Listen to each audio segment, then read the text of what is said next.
Então, assim, em resumo, ele é o serviço de computação na nuvem, virtualização na nuvem, onde a gente tem as aspas virtual machines, que a Amazon chama de instâncias. Um pouquinho de histórico aí, por que a Amazon chama de instâncias? Porque inicialmente ela tinha características muito diferentes de uma VM. Então, o disco, por exemplo, ele não era persistente. Então, quando ele usava só um disco chamado Instance Store, que é um disco que ficava ali dentro do host da máquina, dentro do servidor físico da máquina, e que quando a máquina era desligada, esse conteúdo morria, né? Daí já iniciando o conceito para vocês entenderem o conceito de efemeridade, ou seja, os dados são descartáveis. Então, no começo, você só consegue usar aplicações ou de teste ou aplicações onde os dados podem ser descartados. Por exemplo, uma aplicação que escreve os dados em banco de dados, ou que guarda os assets, as imagens, num outro serviço de armazenamento como o S3. Né? Mas depois a Amazon lançou o EBS, que é o serviço de volumes persistidos, e esse conceito foi quebrado, mas o nome ficou, são sempre instâncias. E outros players de cloud utilizaram o mesmo padrão de nomes. Flávio, duas coisas aí, ó. O Thiago mandou uma pergunta assim, perguntando se o resultado da prova já sai na hora, e o Anderson entrou aí com a gente, o Anderson tá aí. Ah, legal. E aí, Anderson, beleza? O resultado da prova, ele sai se você passou ou não, sai na hora. Tá? Então você vê ali na hora, passou. Mas depois de até 24 horas, na verdade a Amazon fala alguns dias, se não me engano são alguns dias, mas sai ali a nota que você tirou e quanto você tirou em cada um dos domínios. Tá? Então, como você foi em cada um dos domínios, o que você precisa estudar ou não, se for o caso de você não ter passado. E aí, características do EC2, né? Ele suporta Linux rodando lá em x86. Suporta ARM também, isso é uma novidade. Né? Ele suporta processadores ARM também. Ele trabalha com discos HD e SSD. Por padrão, a gente utiliza SSD, o que a Amazon chama de, hoje, GP2, que é General Purpose versão 2,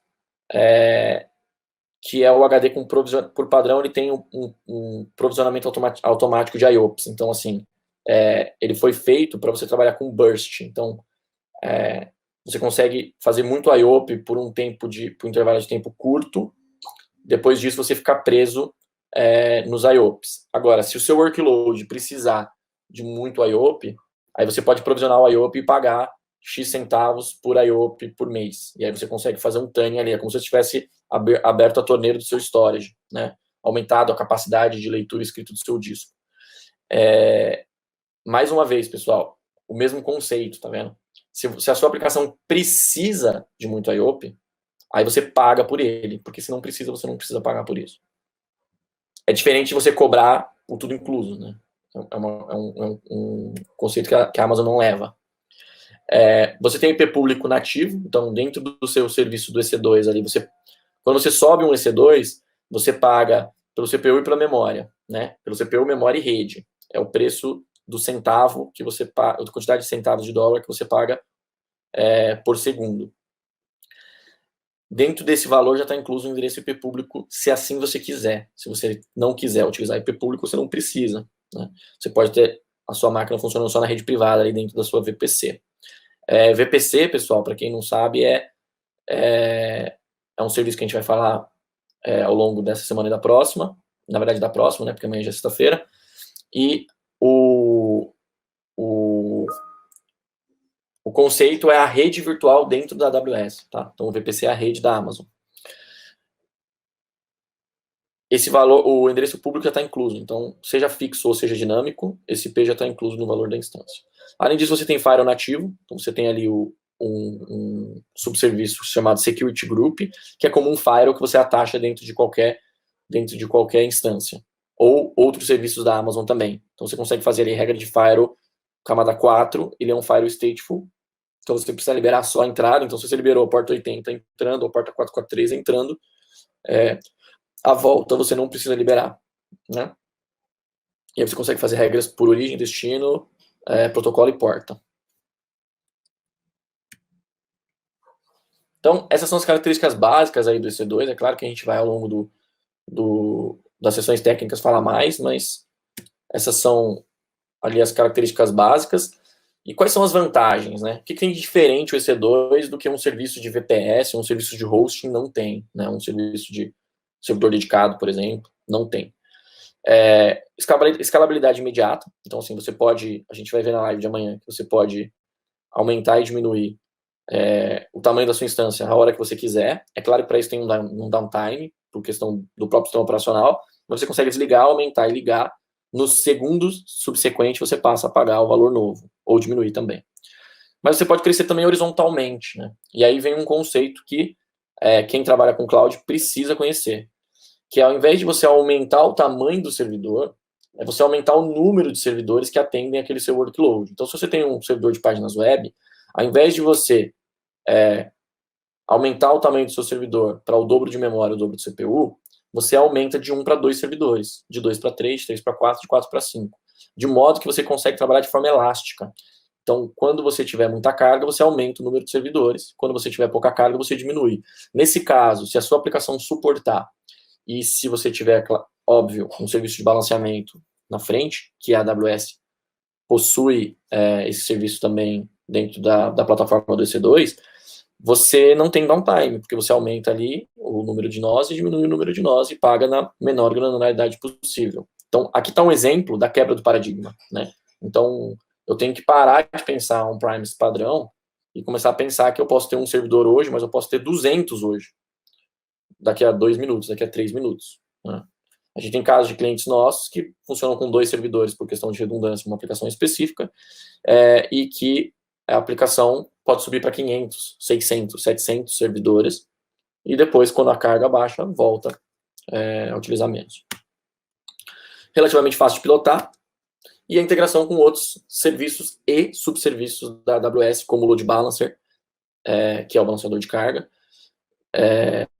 Claro, né, é a tradução disso, né, mas ele integra, o Load Balancer da AWS, ele integra com o serviço de EC2, por exemplo, e você consegue criar máquinas novas utilizando outro subserviço, que é o Autoscaling, que ele cria, o Autoscaling cria novas instâncias, e já coloca essas instâncias atrás do Load Balancer, para que eu possa ter o meu workload escalado.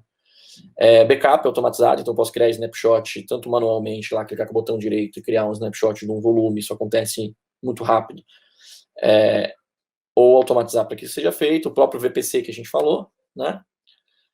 E uma outra vantagem que a gente entende é o próprio Pay as you go, né? Então você paga pela menor granularidade possível. Então, exemplos de bilhetagem, né?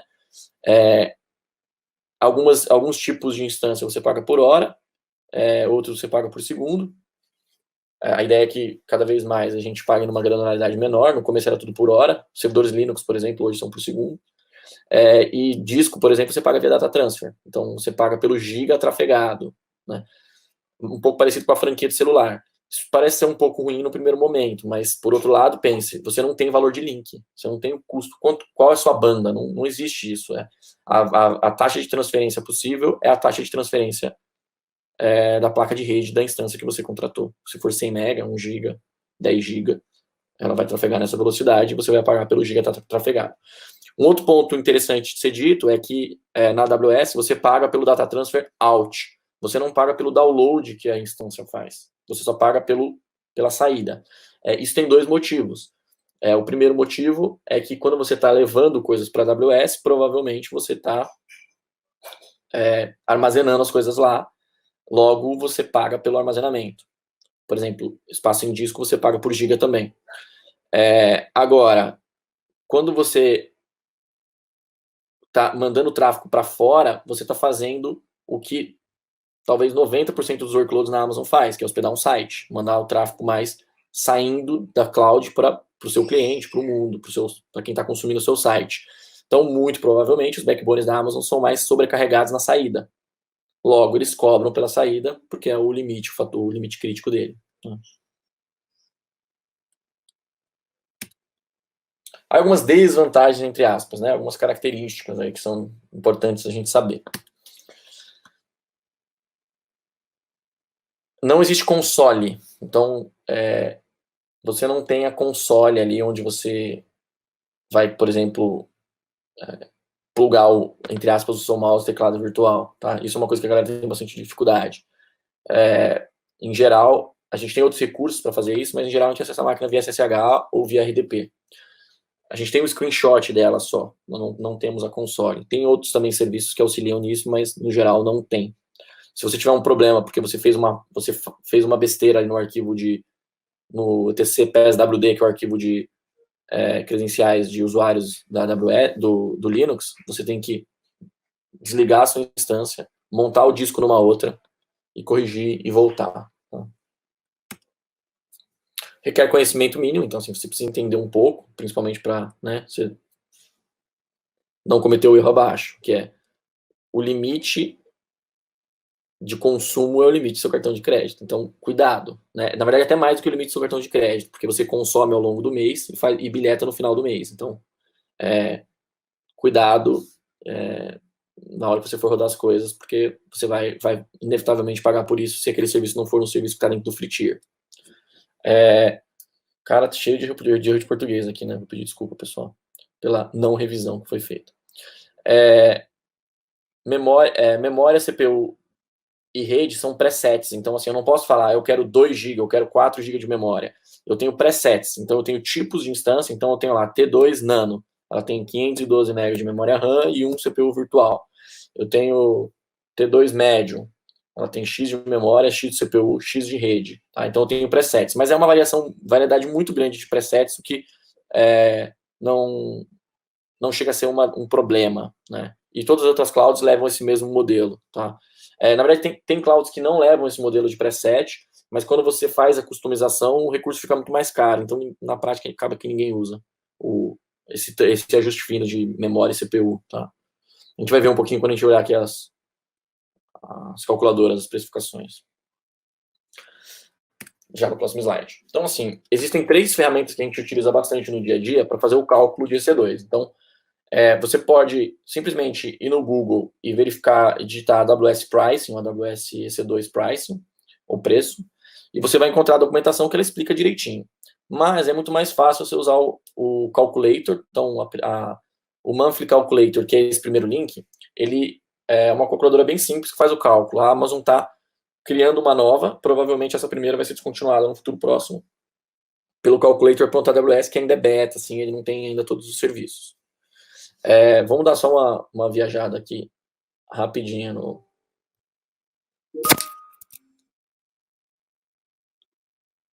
na calculadora. Bom, então, se a gente olhar aqui a calculadora, tá vendo? Ela não é fácil de pilotar. Ela tem até a opção de você habilitar ou desabilitar o free tier aqui, né? Que em geral o free tier é para boa parte do serviço nos primeiros 12 meses. E aí eu posso vir aqui e escolher uma instância qualquer, né? Então, seja Windows ou seja Linux. Então eu pego aqui uma instância. Dica para quem está começando: use as instâncias do tipo T, elas são as mais baratas. Então, por exemplo, as T3 aqui, tá vendo? Então, a T3 Nano, o 3 é a família, tá? A gente vai falar bastante disso nas outras lives, mas o 3 é a família. É a versão desse cara, né? Então, a instância do tipo T é o tipo dela, a versão dela é a versão 3 e o tamanho dela é médio. Então, aqui eu tenho CPU e memória. Então, se eu pegar uma instância do tipo T3 Nano, por exemplo, em North Virginia, que é onde eu tô, de forma on-demand, a gente vai falar disso quando a gente falar de economics, de forma on-demand, o preço dela é 3,8 dólares por mês, se você deixar ela ligado o mês. Agora, se você não deixar ela ligada o mês todo, se você deixar ela ligada somente, por exemplo, uma instância durante horas por mês, durante 1 horinha apenas, você vai pagar 1 centavo. Se você deixar ligado ela 24 horas, você vai pagar 13 centavos de dólar por essa instância. Tá? Então, essa aqui é a calculadora da AWS, que é a que a gente mais utiliza hoje, oficialmente, a calculadora oficial. E aí a gente tem também esse carinha, que é o EC2 Instance.info. Ele é um projeto open source. E aí eu tenho aqui uma tabelona que é um pouco mais fácil de procurar, né? Então, se eu falar assim, eu quero 4 GB de memória e eu quero 2 CPU, a AWS vai me trazer aqui todos os tipos que existem. Eu posso ordenar, por exemplo, eu quero Linux on demand por preço, por exemplo. Então, com essa capacidade aqui, a T3A Wide AMD, tá? Por padrão, a Amazon, no começo, ela trabalhava só com Intel, mas há um ano e pouco ela lançou a família de processadores AMD. Então, o preço desse carinha aqui vai ser $44 por mês, né? Então, é isso. É assim que a gente precifica. Eu vou agora só trazer aqui rapidinho a console, para a gente ver a console da AWS, para a gente ver ela na prática aqui. Amanhã a gente vai criar instâncias Linux, depois instâncias Windows, mas eu vou mostrar para vocês aqui só rapidamente. A gente vai ver aqui as running instances, ou aqui as instâncias. E aqui eu tenho as minhas instâncias. Eu tenho uma Windows e uma Linux. Se eu clicar, por exemplo, aqui na Windows, eu vou ver as informações sobre ela, né, o tipo, o IP que ela está nesse momento, o Security Group lá, que é o Firewall, né, então, ó, esse cara que está liberado de geral. A AMI, a gente vai falar mais sobre isso no futuro, mas é a imagem que está sendo usada, nesse caso é um Windows Server 2019, e aqui diversas outras informações. O volume, que é o disco aqui dessa instância, então, isso aqui é o volume, se eu clicar aqui eu vou ver os detalhes do volume. Eu tenho também o monitoramento básico do hardware, tá? Onde eu tenho CPU, disco não é espaço, tá, pessoal? Disco aqui eu tenho leitura, escrita, porque a Amazon não tem controle de quanto espaço eu estou consumindo, lembra? A matriz de responsabilidade compartilhada. Só dentro do sistema operacional eu consigo ver quanto eu estou consumindo. E para Linux, nada muito diferente, mas se eu olhar aqui, por exemplo, eu estou usando o Amazon Linux, estou usando a imagem do Amazon Linux. Se eu olhar aqui a plataforma, eu vou ver que, neste caso, a plataforma é Windows. Se eu olhar nesse caso, eu vou ver que a plataforma é não especificada, o que significa que esse cara é um Linux. Tá? E aí eu tenho aqui uma coisa também bem interessante, que eu gosto sempre de mostrar, falando de divisão de responsabilidades, que é o status da instância. Então, a AWS ela mantém um status da instância, ou seja, se essa instância falhar por um problema na instância, ou seja, a responsabilidade do cliente. Por exemplo, se você for lá e desligar a placa de rede. Se você desconectar a placa de rede, a instância vai perder conectividade. Isso é um problema de responsabilidade nossa. Agora, se a Amazon tiver um problema, aí ela vai alarmar aqui, né? Ela vai dizer, olha, falhou um recurso meu, ou falhou o servidor, ou falhou a memória, ou falhou qualquer coisa aqui.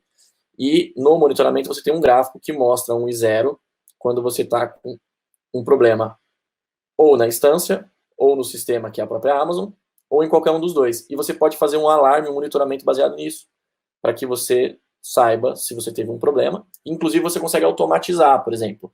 Se você tiver um problema de sistema, ou, sei lá, o servidor pifou, em geral, o que você precisa fazer é rebootar o seu servidor. Então, você consegue automatizar, baseado nesse gráfico, você consegue dizer, quando esse gráfico sair de 0 e virar 1, eu vou lá e restarto o meu servidor, porque provavelmente eu vou sair de um servidor falhado e vou para um servidor não falhado. Veja, isso é extremamente raro. A gente administra muito cliente. É assim, raro, uma vez por mês acontece, olha lá. Mas a Amazon é transparente com relação a isso, dizer isso pode acontecer. E caso isso aconteça, a gente diz para você de forma clara que houve um problema naquele hardware específico. Tá? Pessoal, por hoje é isso. Eu vou pedir desculpa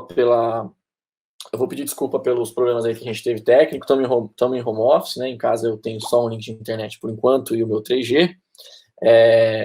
Queria agradecer a todo mundo que participou aí, ao Marcelo Carazato, que conseguiu participar, o Anderson conseguiu entrar tarde e não participou tanto, mas não faltarão oportunidades. E feedbacks positivos e negativos são bem-vindos, tá? Obrigado demais a todo mundo aí. Não se esqueçam de participar dos grupos, participar da comunidade, dar um like, clicar no sininho, curtir o vídeo e fazer todas essas coisas que os youtubers mandam. Obrigado, senhores.